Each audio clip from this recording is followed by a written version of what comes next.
জোরসে বলুন, আরো জোরে। জোর হলো না। কি নৌকা করলে গুনাহ হবে?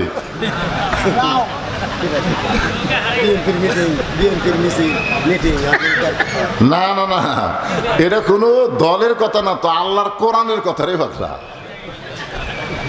নূহ নবী কার হুকুমে? আল্লাহর হুকুমে একটা কি তৈরি করতেছেন? নৌকা।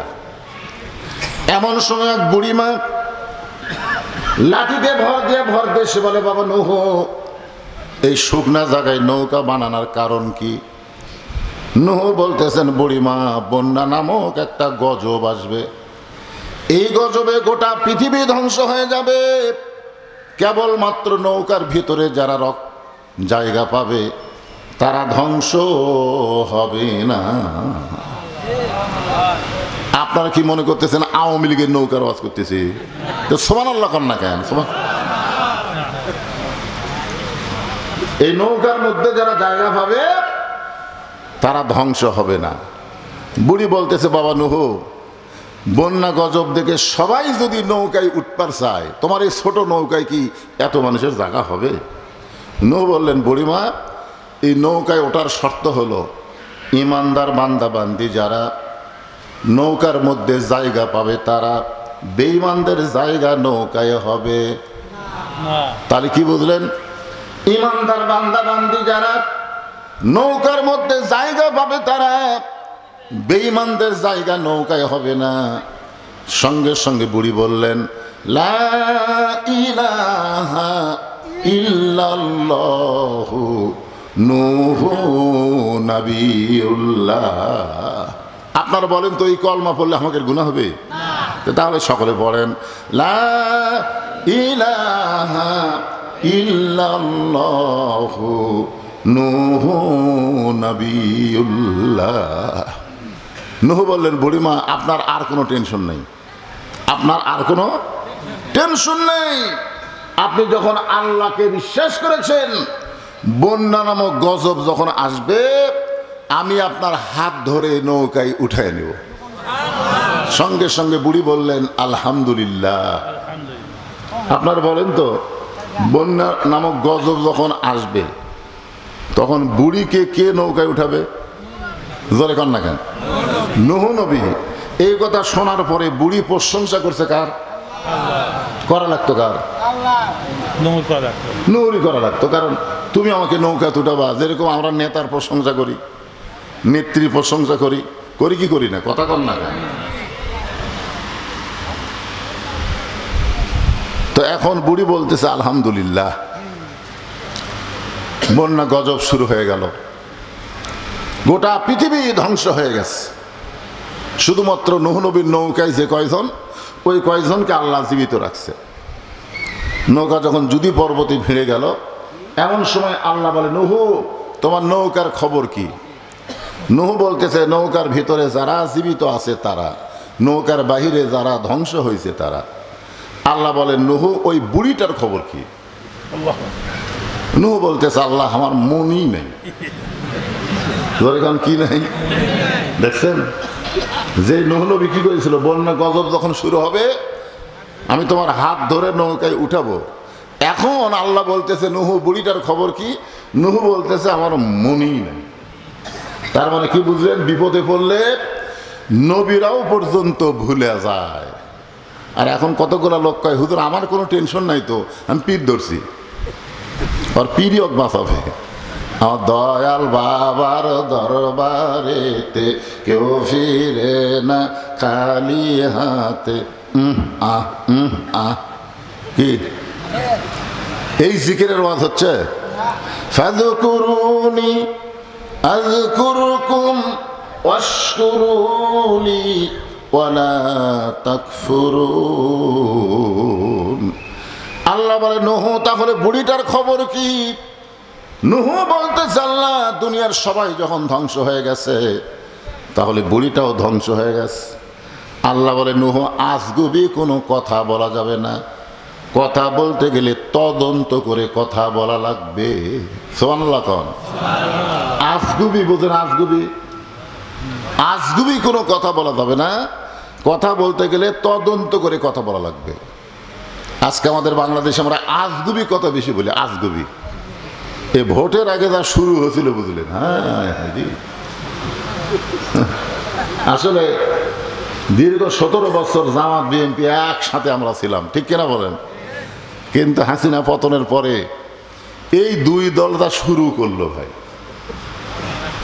এমনকি আমার বিরুদ্ধে আজগুবি কথা, আজগুবি। আমি আমার ওয়াজে দেখবেন যতগুলো ওয়াজ, আমি শহীদ প্রেসিডেন্ট জিয়াউর রহমান নিয়ে আমি ওয়াজ করেছি। আমি আরাফার ময়দানে জিয়া টিভি সাধারণ জিয়া নিয়ে ওয়াজ করেছি। আমি মরহুমা বেগম খালেদা জিয়া নিয়ে ওয়াজ করেছি। এরপরেও একদিন থানা থেকে ওসি সাহেব বলতে, হুজুর আপনি বলে এদিক সেদিক করতেছেন। আমি বললাম ভাই, এখন ওয়াজ তো আর এদিক সেদিক করবার গেলেও হবে না, কারণ প্রত্যেকটা কথা রেকর্ড হয়। ধরে কারণ কথা কন না কেন? তোমার দুই কান্দে দুই মোহরি লেখিতেছেন ডায়েরি, দলিল দেখে রায় দিবে, টাকা পয়সার নাই কারবার, কেরামান কাতিবিনা ইয়ালামুনা মা তাফআলুন। আল্লাহু আকবার বলবেন। আমি কি এটা আমার কথা বললাম না কোরআন বললাম? তোমার কি দুই কান্দে দুই মোহরি লেখিতেছেন ডায়েরি, দলিল দেখে রায় দিবে, টাকা পয়সার নাই কারবার। একটু মনোযোগ দিয়ে শুনবেন। আল্লাহ বলে নুহু, আজগুবি কোনো কথা বলা যাবে না, তদন্ত করে কথা বলতে হবে। নুহু নবী তদন্ত করতে গিয়ে দেখে বুড়ি তো দূরের কথা, বুড়ির ঝুবড়ি বাড়ি পর্যন্ত কিছুই হয়নি। সুবহানাল্লাহ জোরে বলা যাচ্ছে না? গোটা পৃথিবী ধ্বংস হয়ে গেছে। 40 দিন সবচাইতে উঁচু পাহাড় 40 দিন পানির তলে ডুবেছিল, 40 দিন। আর নূহ নবী যা দেখতেছে, বুড়ি তো দূরের কথা, বুড়ি যে ভাঙ্গাচোরা বাড়ি, ওই বাড়িটাও পর্যন্ত কিছুই হয়নি। সঙ্গে সঙ্গে নূহ ডাক দিলেন, বুড়িমা। যেই বলছে বুড়িমা, সঙ্গে সঙ্গে বুড়ি টোপলা নিয়ে হাজির। সাল্লাল্লাহু কি নিয়ে হাজির? নূহ বলতেছে, বুড়িমা টোপলা কেন? বলে সাইজ হয়েছি বাবা, সাইজ। এই জন্য আল্লাহ বলতেছেন, কিন্তু যেদিন ডাক পড়িবে কবর মাঝে যাইতে, জোগাড় কিছু করছ বন্ধু তার মাঝে বিছাইতে। কোনো ব্যক্তি যদি সারা জীবন পাপ করে আর মৃত্যুর সময় এই কলেমার জিকির যদি তার জবানে জারি থাকে, শুধুমাত্র জবানে জিকির জারি থাকার কারণে আল্লাহ তার জীবনের সমস্ত গুনাহ মাফ করে দেয়। বাবা আদম আলাইহিস সালাম থেকে শুরু করে আমাদের নবী পর্যন্ত সমস্ত নবীরা কিন্তু একই কলেমার জিকির করছে। এই জন্য আল্লাহ কোরআনে বলেছেন, জিকরান কাসীর, বেশি বেশি জিকির করো। এই জিকির করতে আমাদের কি শরম লাগে? ক্লান্তি লাগে? তাহলে জবান খোলে লা ইলাহা ইল্লাল্লাহ, লা ইলাহা ইল্লাল্লাহ, লা ইলাহা। চাঁদ শুরু যার গ্রহ তারা, আল্লাহ নামের পাগল পারা। চাঁদ শুরু যার গ্রহ তারা, আল্লাহ নামের পাগল পারা। আমার আল্লাহ নামের এতই দয়া, আল্লাহ নামের এতই মায়া, লুকিয়ে রাখছেন হে আল্লাহ জোরে লা ইলাহা ইল্লাল্লাহ, লা ইলাহা ইল্লাল্লাহ মুহাম্মাদুর রাসূলুল্লাহ। রাসূলের মহব্বতে সকলেই বলি সাল্লাল্লাহু আলাইহি ওয়াসাল্লাম। এটা এই বান্দারা ঠিক হয়নি। মানে এই মাইক দিছে এখানে, আমি এখানে কথা বলবার গেলে তো আমার চেহারা দেখতে পাচ্ছি না। হ্যাঁ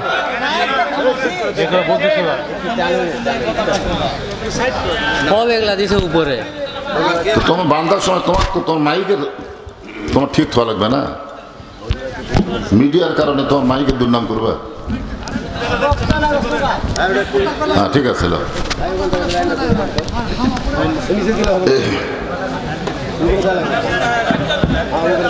এটা আবার কি হলো আর কি?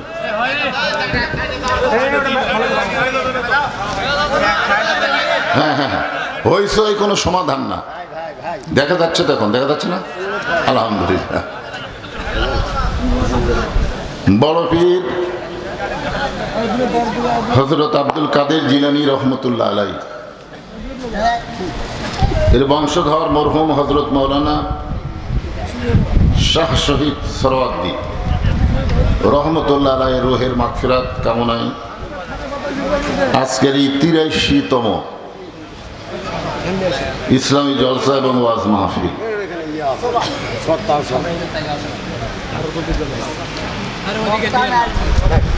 এই পাগলাটা আজও আছে রে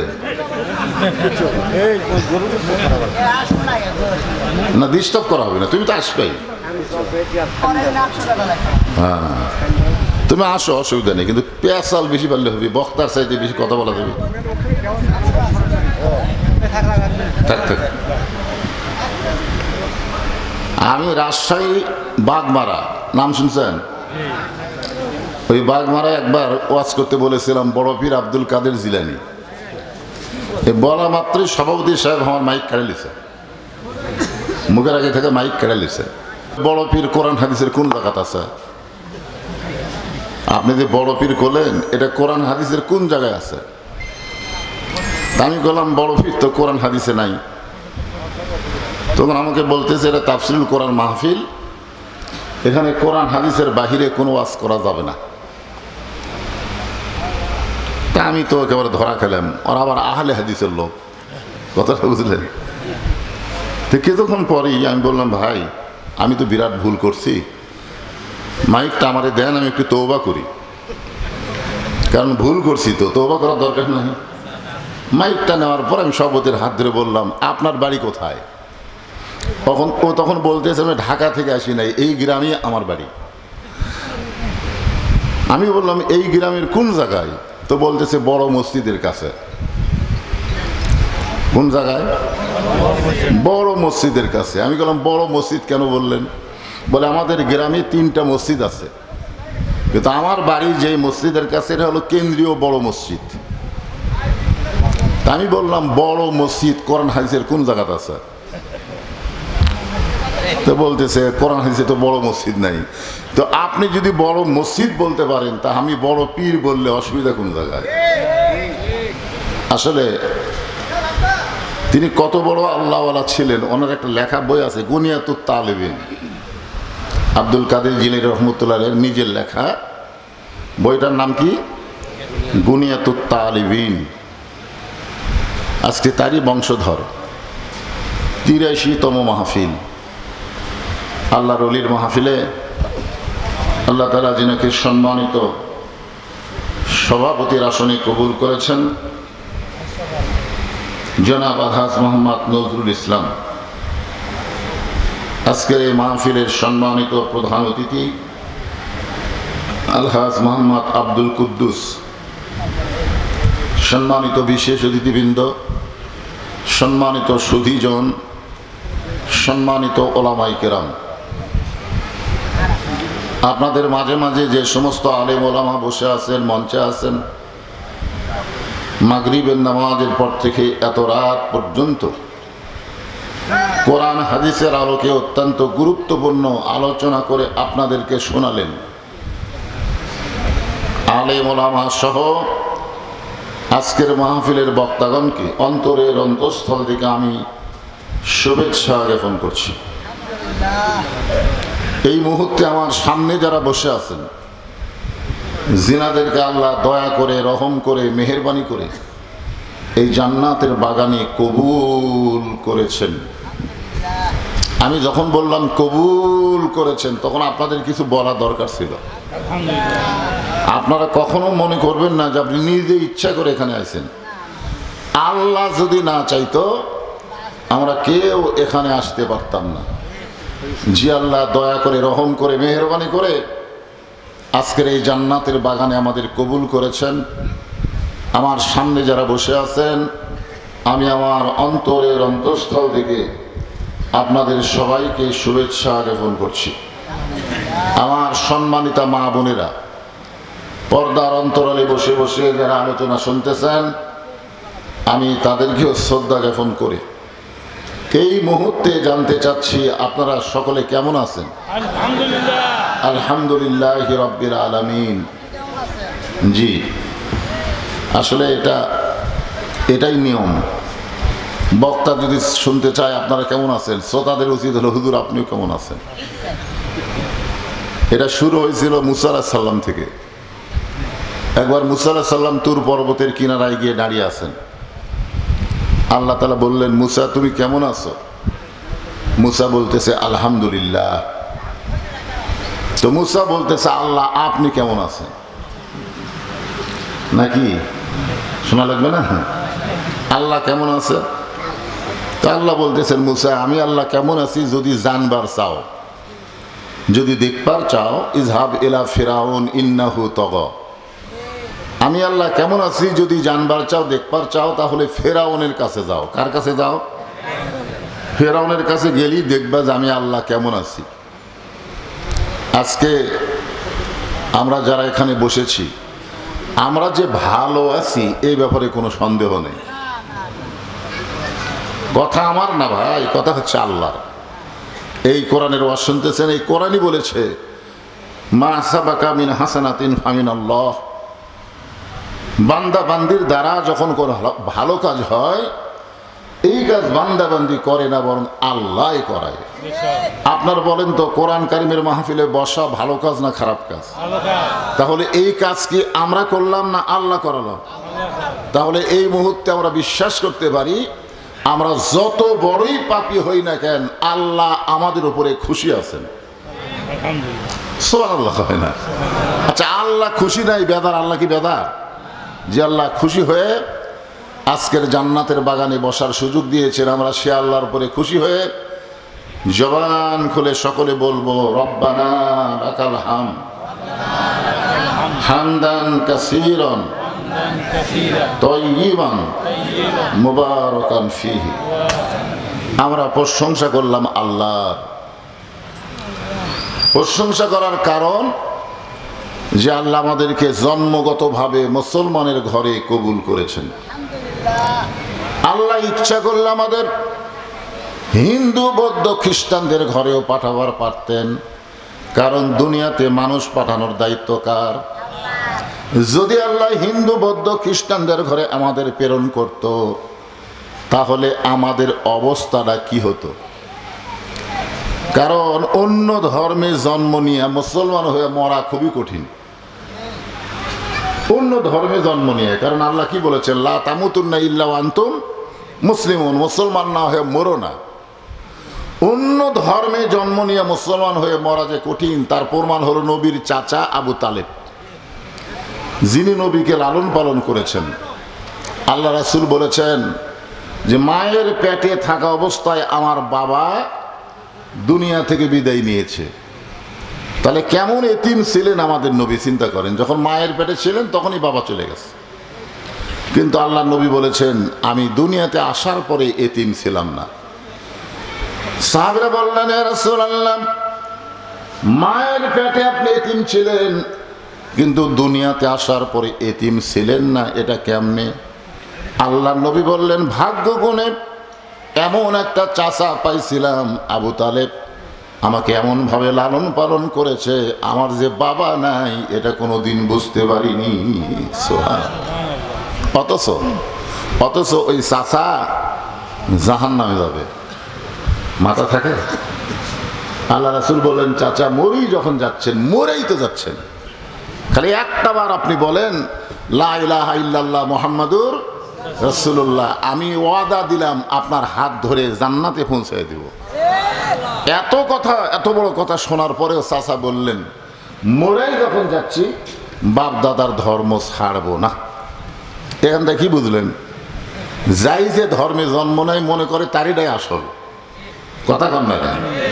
যাই যে ধর্মে জন্ম নিয়েছে, আপনি হিন্দু যদি বলেন তোর ধর্মকে আমারটা 1 নম্বর, খ্রিস্টানকে আমারটা 1 নম্বর, ইহুদি কয় আমারটা 1 নম্বর। আরে পাগলা, তোমরা তো 1 নম্বর বললে হবে না, যিনি ধর্মের মালিক তিনি বলা লাগবে। জোরে কোন কথা ঠিক কি না? আপনার বলেন তো ধর্মের মালিক কে? আরো জোরে। অমাইয়াবতাগি গায়রাল ইসলামি দীনান ফালাই ইউকবালা মিনহু। আল্লাহ বলেছেন ইসলাম ছাড়া অন্য কোনো ধর্ম কেউ যদি গ্রহণ করে কখনোই তা কবুল করা হবে না। আল্লাহ আমাদের সেই মুসলমানের ঘরে মুসলমান হিসাবে কবুল করেছে, খুশি না বেজার? আমাদের ভাগ্য কত ভালো যে আমরা শুধু মুসলমানের ঘরে মুসলমানই নয়, আমরা বিশ্ব নবীর উম্মত। এটা শোনার পরে সুবহানাল্লাহ মুখে আসতেছে না? কি ভাবতেছেন? আল্লাহ রাসূল বলেছেন তোমাদের কোনো টেনশন নাই, আমার উম্মাতিনী তোমরা শোনো, তোমাদের কোনো টেনশন নাই। খালি ঈমান নিয়ে যদি কবরে আসতে পারো, তোমরা যত বড়ই পাপী হও না কেন, আমি রাসূল তোমাদেরকে জান্নাতে না ঢুকাইয়া জান্নাতে প্রবেশ করব না। কি কথা যে তোমরা যত বড়ই পাপী হও সমস্যা নাই, কিন্তু আশা লাগবে ক্লিয়ার, এইটাই হলো সমস্যা।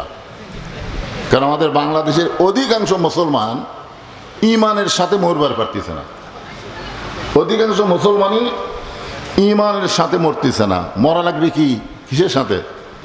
ঈমানের সাথে। আপনারা বলেন তো ঈমানের সাথে মরার চিহ্ন কি? এই লোকটা যে মারা গেল, মরার পরে আপনি তার চেহারা দেখেন না, কি কোন দেখেন কি দেখেন না?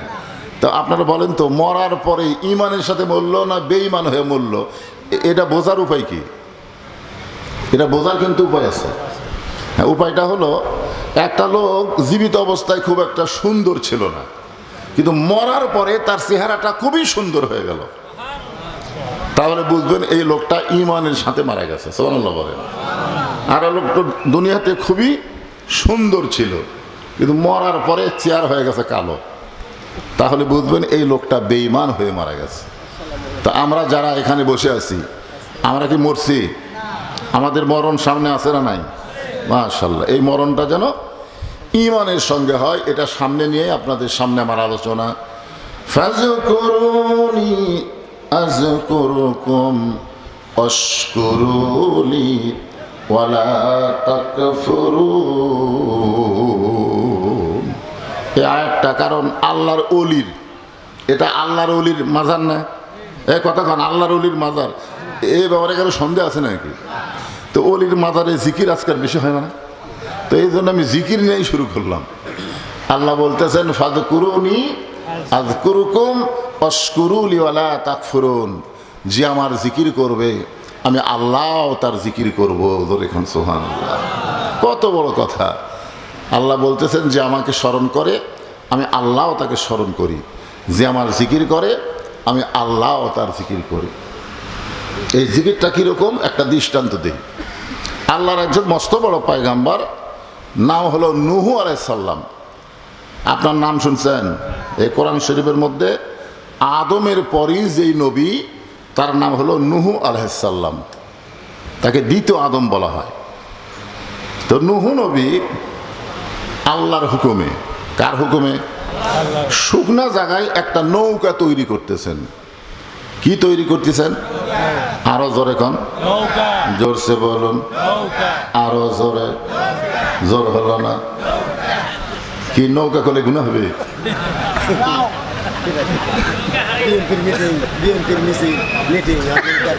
না না না, এটা কোনো দলের কথা না, তো আল্লাহর কোরআনের কথা রে বাকরা। নূহ নবী কার হুকুমে? আল্লাহর হুকুমে একটা কি তৈরি করতেছেন? নৌকা। এমন সময় এক বুড়িমা লাঠিতে ভর দিয়ে সে বলে, বাবা নূহ, এই শুকনা জায়গায় নৌকা বানানোর কারণ কি? নূহ বলতেছেন, বুড়িমা, বন্যা নামক একটা গজব আসবে, এই গজবে গোটা পৃথিবী ধ্বংস হয়ে যাবে, কেবলমাত্র নৌকার ভিতরে যারা জায়গা পাবে তারা ধ্বংস হবে না। আপনারা কি মনে করতেছেন আওয়ামী লীগের নৌকার ওয়াজ করতেছি? তো সুবহানাল্লাহ কর না কেন? এই নৌকার মধ্যে যারা জায়গা পাবে তারা ধ্বংস হবে না। বুড়ি বলতেছে, বাবা নুহ, বন্যা গজব দেখে সবাই যদি নৌকায় উঠবার চায়, তোমার এই ছোট নৌকায় কি এত মানুষের জায়গা হবে? নূহ বললেন, বুড়িমা, এই নৌকায় ওঠার শর্ত হলো ইমানদার বান্দা বান্দি যারা নৌকার মধ্যে জায়গা পাবে তারা, বেঈমানদের জায়গা নৌকায় হবে।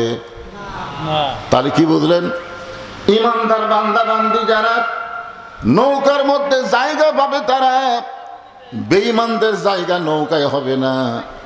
সঙ্গে সঙ্গে বুড়ি বললেন, লা ইলাহা ইল্লাল্লাহু নূহু নবিয়ুল্লাহ। আপনারা বলেন তো, এই কলমা পড়লে আমাদের গুনাহ হবে? তাহলে সকলে পড়েন, লা ইলাহা ইল্লাল্লাহু নূহু নবিয়ুল্লাহ। নূহ বললেন, বুড়িমা, আপনার আর কোনো টেনশন নেই, আপনার আর কোনো টেনশন নেই। আপনি যখন আল্লাহকে বিশ্বাস করেছেন, বন্যা নামক গজব যখন আসবে আমি আপনার হাত ধরে নৌকায় উঠায় নেব। সঙ্গে সঙ্গে বুড়ি বললেন, আলহামদুলিল্লাহ। আপনার বলেন তো, বন্যা নামক গজব যখন আসবে তখন বুড়িকে কে নৌকায় উঠাবে? জোরে কর না কেন? নূহ নবী। এই কথা শোনার পরে বুড়ি প্রশংসা করছে কার? করা লাগতো কার? নূরই করা লাগতো। কারণ তুমি আমাকে নৌকা তুটাবা, যেরকম আমরা নেতার প্রশংসা করি, নেত্রী প্রশংসা করি, করি কি করি না? কথা কর না কেন? তো এখন বুড়ি বলতেছে, আলহামদুলিল্লাহ। বন্যা গজব শুরু হয়ে গেল, গোটা পৃথিবী ধ্বংস হয়ে গেছে। শুধুমাত্র নূহ নবীর নৌকায় যে কয়জন, ওই কয়জনকে আল্লাহ জীবিত রাখছে। নৌকা যখন জুদি পর্বতে ভিড়ে গেল, এমন সময় আল্লাহ বলে, নূহ, তোমার নৌকার খবর কি? নূহ বলতেছে, নৌকার ভিতরে যারা জীবিত আছে তারা, নৌকার বাহিরে যারা ধ্বংস হয়েছে তারা। আল্লাহ বলেন, নূহ, ওই বুড়িটার খবর কি? নূহ বলতেছে, আল্লাহ, আমার মনই নেই।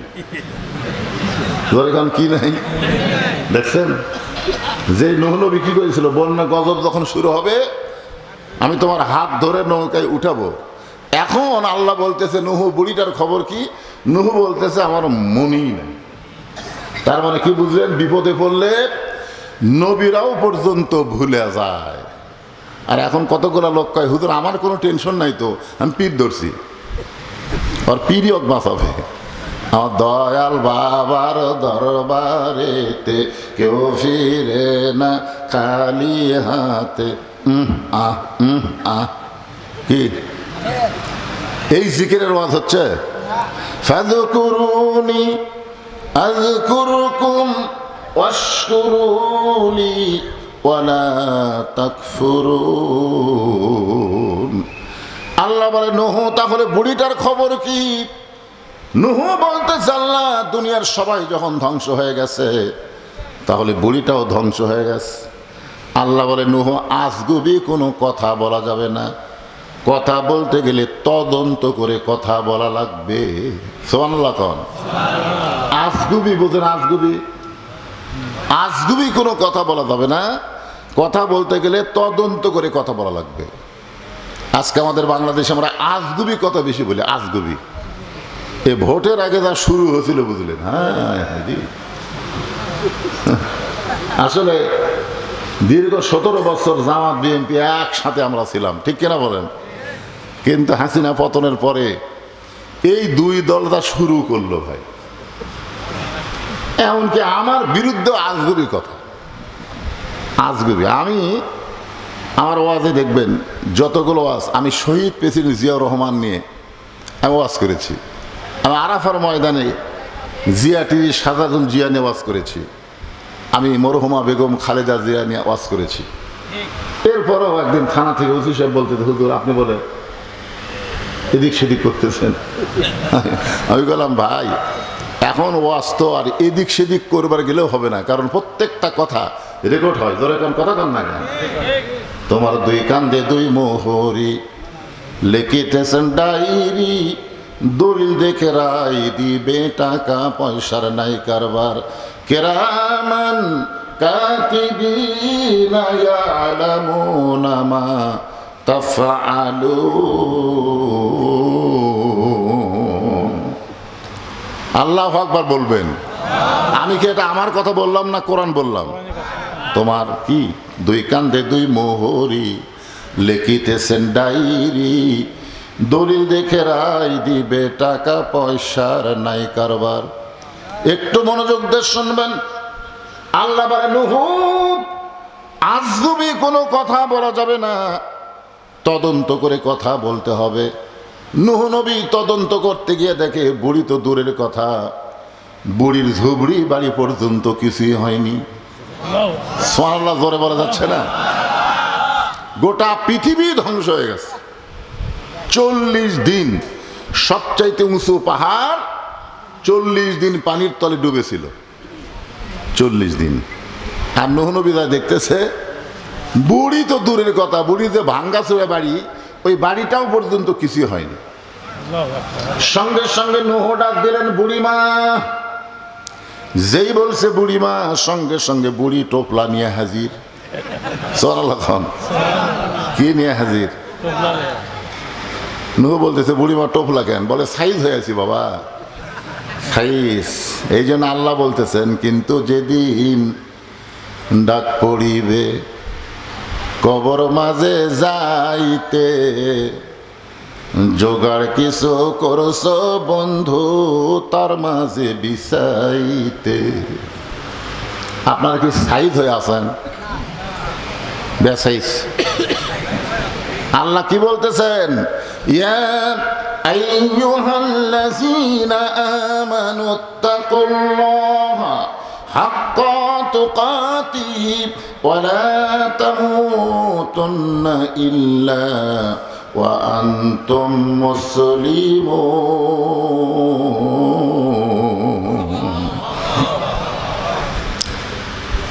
উজির নবীর মন্ত্রী খলিফা হারুন রশিদকে বলতেছে, জাহাপনা, আপনার দরবারে একটা পাগল খুবই ডিস্টার্ব করে, কখনো হাসে কখনো কান্দে। এই হুজুর, এই পাগড়িয়ালাই, এই পাগলার সাথে তুই আবার কি লিখবি?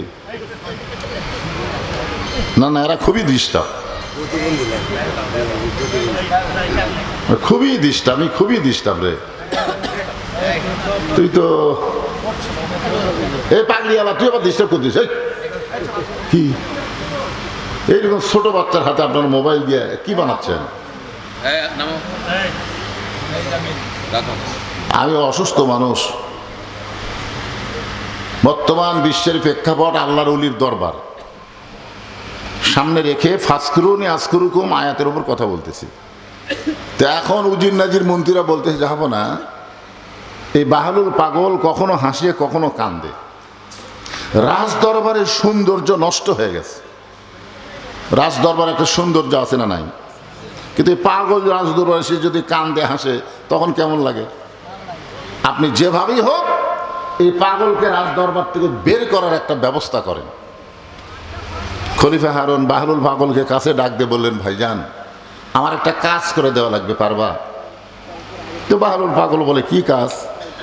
খলিফা হারুন বলতেছে যে, আমার এই লাঠিটা তোমার চাইতে বোকা মানুষ যদি খুঁজে পাও তাহলে এই লাঠিটা তুমি তারে দিয়ে দিও, এটাই তোমার কাজ। আমি তোমাকে একটা লাঠি দিলাম, ধরে কারণ কি দিলাম? তোমার চাইতে বোকা মানুষ যদি খুঁজে পাও এই লাঠিটা তুমি তারে দিয়ে দিও, এটাই তোমার কাজ। তো বাহলুল পাগল লাঠি নিয়ে যখন চলে গেল, খলিফা হারুন বললেন, উজির নাজির মন্ত্রীরা, এই পাগল আর আসবে না, কারণ এর চাইতে বোকা মানুষ খুঁজেও পাবি না, লাঠি দেওয়ার কামও শেষ হবি না। আসলেই তাই, কয়েক বছর হয়ে গেল বাহলুল পাগল রাজ দরবারে আসে না। উজির নাজির মন্ত্রীরা মনে মনে খুবই খুশি যে পাগলের হাত থেকে তো দরবার বাঁচল। কিন্তু খলিফা হারুন যখন অসুস্থ হয়ে গেলেন, এমন সময় বাহলুল পাগল লাঠি নিয়ে হাজির। খলিফা হারুন যখন অসুস্থ হয়ে পড়ে গেছেন, এমন সময় বাহলুল পাগল কি নিয়ে হাজির?